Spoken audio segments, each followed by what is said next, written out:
Yo soy Ausi y quiero contar mi experiencia sufriendo agnosia visual, que es una enfermedad que tengo a raíz de una meningitis, que fue lo que me la provocó, y me hace ser ciega, pero viendo, básicamente. Lo que me provoca es que cuando yo veo, entre otras muchas cosas, cuando yo veo un objeto, visualmente no lo reconozco, pero por ejemplo, si yo el objeto lo toco y siento sus características, sí sé lo que es, pero visualmente no reconozco el objeto. Esto me hace también que sea todo un continuo trámite de asociación entre unas cosas y otras. También me provoca dificultad para reconocer los colores y para llegar a los sitios nuevos. Todo es nuevo para mí. Es como no tener memoria visual.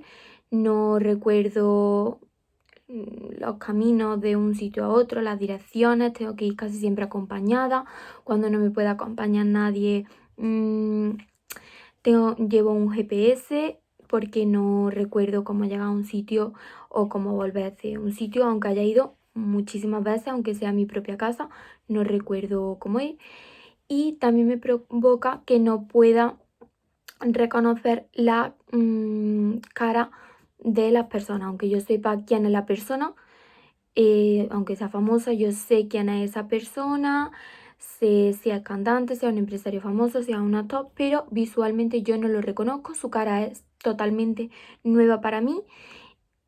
Es como si lo viese todo por primera vez y es no tener memoria visual y es como si todo fuese algo nuevo, algo que estoy conociendo ahora, aunque yo sepa lo que es táctilmente, sepa quién es la persona, sepa el lugar al que tengo que ir, luego no lo recuerdo. Es como aprender todo por primera vez porque no tengo memoria visual. Como nos ha contado la paciente, cuando le enseñamos un objeto no es capaz de decir su nombre, pero si lo coge o si oye el ruido que hace, sí es capaz de reconocerlo, por lo que no se trata de un trastorno ni del lenguaje ni de la memoria. La agnosia visual es un trastorno perceptivo causado por un daño cerebral en el que la persona afectada no es capaz de reconocer a través de la vista estímulos que sí era capaz de identificar antes de la lesión. De manera general, los pacientes pueden describir con gran detalle los objetos que se presentan en su campo visual, incluyendo aspectos de forma, textura y color, pero no son capaces de reconocerlo. Estos pacientes ven, pero no entienden lo que ven, a pesar de conservar la sensación visual al menos parcialmente, ya que no hay ceguera, y a pesar de poder reconocerlos con otros sentidos, como el tacto o el oído. Su diagnóstico requiere la utilización de técnicas neuropsicológicas para identificar la causa. Uno de los tipos más conocidos de agnosia son la agnosia aperceptiva, donde la persona es incapaz de identificar la forma de los objetos, de modo que no puede reconocer la diferencia entre objetos similares, ni copiar un dibujo, ni reconstruir mentalmente la forma. Por lo que si le presentamos un dibujo de un martillo como este, no lo identificará como un martillo y tampoco sabrá copiarlo o emparejarlo con unos dibujos del mismo martillo. Por otro lado, con la agnosia visual asociativa, la persona es capaz de emparejar figuras semejantes y de copiar su dibujo, pero no puede relacionar una forma con un objeto porque se encuentra afectado el reconocimiento. Como en el caso anterior, ante el dibujo de un martillo, no lo reconocerá como un martillo, pero en este caso sí podrá emparejarlo con otro dibujo de un martillo, incluso podrá copiar el dibujo o describir el objeto. La vía del qué o vía ventral se dirige hacia el lóbulo temporal y es la encargada del reconocimiento e identificación de objetos. Esta vía se sitúa en el lóbulo temporal, por lo tanto, la vía del qué son proyecciones nerviosas que unen la información de nuestra retina con la de nuestra memoria. Es la síntesis de la información óptica y límbica. La vía del dónde o vía dorsal se proyecta al lóbulo parietal y es la vía responsable de ubicar los objetos en el espacio, percibir su movimiento, trayectoria y relacionar su ubicación entre ellos. Por tanto, es la vía que nos permite que dirijamos nuestros movimientos de manera eficaz en un espacio determinado. Trastornos neurológicos como infartos, traumatismos craneoencefálicos, infecciones, tumores, etc., podrían afectar estas vías con los déficits esperables en función de la región afectada. Estas regiones cerebrales no solo se verán afectadas si resulta dañada su corteza, sino también si resultan afectadas las fibras que conectan dichas áreas con la corteza visual primaria. Por un lado tenemos la agnosia visual aperceptiva, en la que fallan componentes de la percepción y no existe el reconocimiento. La integración se ve gravemente afectada y el paciente muestra déficit incluso en el reconocimiento de la forma más simple. Se ha descrito más frecuentemente tras infartos bilaterales de las regiones de las arterias posteriores, intoxicaciones por monóxido de carbono y en la variante posterior de la enfermedad del Alzheimer. Así pues, se produce por patologías que afectan regiones ocitotemporales. En el caso del paciente que hemos descrito anteriormente, presenta este tipo de agnosia y fue producto de una meningitis. La agnosia visual asociativa, a pesar de una percepción normal, se encuentra afectado el reconocimiento. Ante el dibujo de un martillo, el sujeto no sabrá que es un martillo, pero en este caso sí podrá emparejarlo con otro dibujo de un martillo. Incluso podría copiar el dibujo o describir el objeto. Parece ser debida a la desconexión entre el sistema visual y límbico. Por otro lado tenemos la acromatopsia, que es la dificultad en la percepción del color en todo el campo visual y en una parte. La lesión es en la circunvolución fusiforme y lingual. La acromatognosia es la dificultad en la categorización de los colores a pesar de su adecuada percepción. El paciente no puede parear los colores de la misma tonalidad. Su lesión es en el hemisferio izquierdo posterior, circunvolución lingua y fusiforme. En el caso de la aslexia agnóstica, el paciente puede reconocer las letras pero no las palabras. Y la lesión es en la circunvolución lingual del hemisferio izquierdo y en el esplenio del cuerpo calloso. Y por último, la prosopagnosia. El paciente pierde la capacidad de reconocer a las personas por su rostro, debiendo recurrir a otros elementos como la voz. Y el lugar de la lesión es en el hemisferio derecho posterior y en concreto regiones inferiores y basales ocitotemporales. Para obtener información sobre el problema de nuestro paciente, debemos realizar una valoración exhaustiva sobre el procesamiento visual, en el que debemos incluir pruebas que valoren desde los procesos más básicos, como la percepción, hasta los más complejos, como puede ser la identificación de objetos dentro de una categoría. De esta manera es posible establecer un diagnóstico adecuado con la finalidad de conocer mejor el pronóstico de los pacientes y el diseño de estrategias individualizadas destinadas a las necesidades de cada paciente.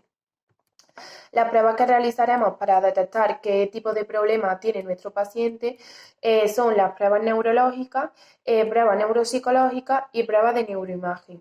Lo primero que tenemos que realizar es un examen neurológico que sea detallado para detectar posibles déficits primarios que puedan interferir en la segunda prueba para detectar agnosia. Por ejemplo, supongamos que un paciente no reconoce los objetos. Puede ser porque tenga un problema primario en la visión y no porque su función cortical esté dañada. Un examen neurológico incluye pruebas de estado mental, sistema motor, fuerza muscular, postura y coordinación, sensibilidad, reflejos y del sistema nervioso autónomo. Si después de realizar estas pruebas no encontramos problemas primarios en la visión, podemos suponer que hay un déficit en la función cortical. Para comprobar esto, realizaremos pruebas neuropsicológicas y pruebas de neuroimagen. Las pruebas neuropsicológicas nos van a ayudar a conocer cuál es la relación entre la función cerebral y los procesos cognitivos y comportamentales que realiza el paciente.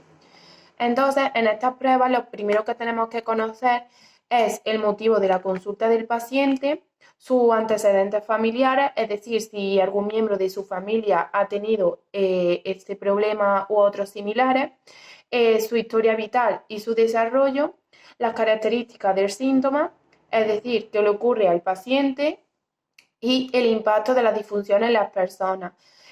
Como por ejemplo en sus relaciones sociales o en sus relaciones laborales o escolares. Una vez que hemos obtenido estos conocimientos básicos de la persona, lo que tenemos que recoger es cuáles son los déficits en la área cognitiva y conductual y conocer cuál es la estructura mental del paciente y cómo la utiliza y para qué. Para ello utilizaremos las observaciones clínicas, es decir, la observación del cliente y la administración de técnicas específicas. La administración de distintas pruebas y test nos van a ayudar a determinar qué tipo de amnesia padece el paciente. Como según lo que hemos dicho antes, nuestro paciente tiene una dificultad para discriminar y copiar las formas, por lo que podemos pensar que tiene una agnosia aperceptiva. Para este tipo de agnosia se utilizan, entre otros test, el test de Efron, la batería de percepción visual de objetos y espacio, que sus siglas son VOSP, y tareas de detención de figuras geométricas básicas en un fondo borroso, como puede ser el test de detención de figuras y el test de dibujo incompleto de Collins. Otra habilidad que se ve afectada en estos pacientes es la copia. Copia de imágenes. Por eso, la copia de figuras geométricas, letras o formas simples es útil en la evaluación de este tipo de agnosia. Por otro lado, las técnicas de neuroimagen nos van a permitir ver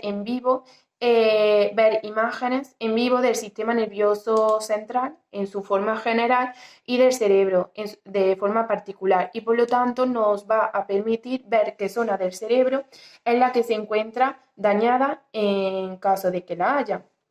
Entre otras técnicas de neuroimagen que podemos utilizar se encuentra la tomografía por emisión de positrones, el electroencefalograma, el magnetoencefalograma, y la que nosotros vamos a utilizar para ver si nuestro paciente tiene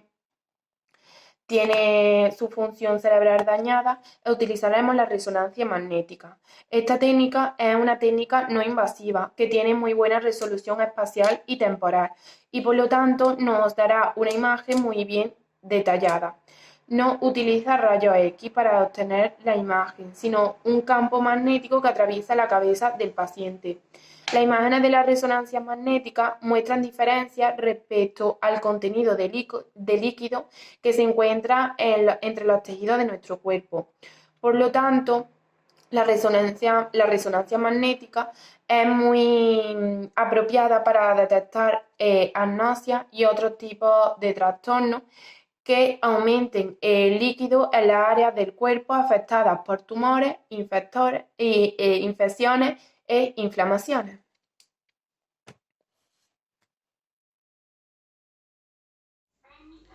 Actualmente no se ha encontrado ninguna cura para esta enfermedad, aunque bien es cierto que siempre se trata de que el paciente recupere las habilidades que ha perdido o de que las mantenga, previniendo así pérdidas progresivas y la velocidad en la que sucede.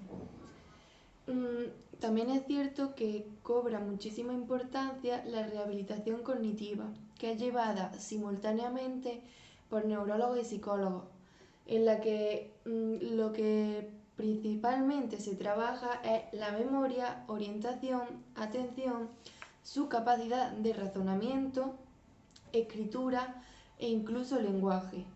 Además, también se trabaja el nivel emocional con psicoterapia, reduciendo el impacto del trastorno tanto en pacientes como en los familiares, intentando mejorar así